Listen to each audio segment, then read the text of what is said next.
ભક્તને પૂછી પૂછીને ડગલો ભર્યો છે મારી માતા. આવો આવો મારા બાપના વીજળીના ચમકારા આવો.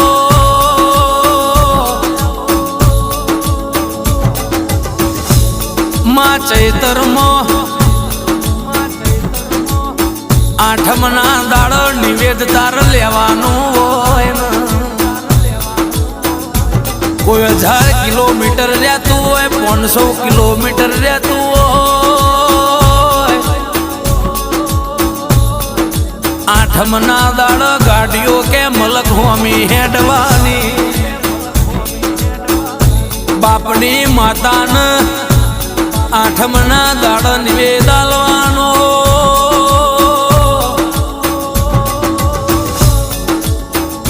તું નિવેદ લઈને પિયાલા